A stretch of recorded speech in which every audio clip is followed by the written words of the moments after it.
তেলের মতো। যেমন পেট্রোল ছাড়া বাইক চলে না, এমন বিড়ি খুনি ছাড়া তার শরীরে চলে না। নমস্কার বন্ধুরা, জয় শ্রীকৃষ্ণ। ট্রাভেল উইথ মিষ্টু আরেকটি ব্লগে আপনাদেরকে স্বাগত জানাই।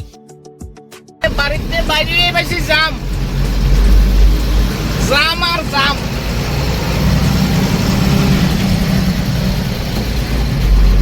2 কিলোমিটার আইতে প্রায়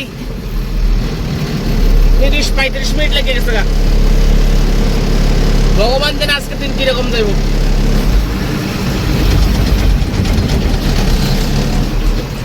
এই লম্বা জাম, কিসের জন্য জাম? আমাদের ত্রিপুরা রাজ্যে এরকম হয়, আপনি দেখবেন 2 ঘন্টা 3 ঘন্টা জাম, কিন্তু কি কারণে জাম লাগছে সেটা জায়গা কি আর বুঝতে পারি না। মানে শুধু জাম। মনে ভাই জামের বিষয়টা জানা যেতে পারে। পাশের গাড়িটা হয়তো খারাপ হয়েছে। বাসের গাড়িটা চাক্কাটা কিচ্ছু হয়েছে, পাংচার হয়েছে বা খুললে গেছে। বোলারো পিকআপের এরকমই হয়, একদিকে চাক্কা পেছনে খুললে জায়গা। তো বন্ধুরা, আজকে আমি এমন একটি জায়গায় যাইতেছি যেখানে ডেইলি হাজারো যাত্রী আপ ডাউন করে এবং হাজারো লোক কাজ করে, জীবিকা নির্বাহ করে। তার মধ্যে আমিও একজন। ভারতীয় রেলওয়ে ত্রিপুরা রাজ্যে সব থেকে বেশি রেভিনিউ ইনকাম করে এই স্টেশন থেকে। হ্যাঁ, আপনি ঠিক ভাবছেন, এটা হলো জিরানিয়া রেল স্টেশন। এটা আগরতলা শহর থেকে মাত্র 15 কিলোমিটার দূরে অবস্থিত। লোড করব বড় সাইজের পাথর বা লাইমস্টোন, আমাদের চলিত ভাষায় বোল্ডার বলে থাকি। এই মালটা আসে বেসিক্যালি আসামের লামডিং সাইড থেকে, আর এটা আমরা নিয়ে যাব আর কে নগর ইন্ডাস্ট্রিয়াল গ্রোথ সেন্টার এরিয়ায়, যা ত্রিপুরা রাজ্যের সব থেকে বড় পুরানো ইন্ডাস্ট্রিয়াল গ্রোথ সেন্টার, যেটা প্রায় 8.1 কিলোমিটার এরিয়া নিয়ে তৈরি করা হয়েছিল।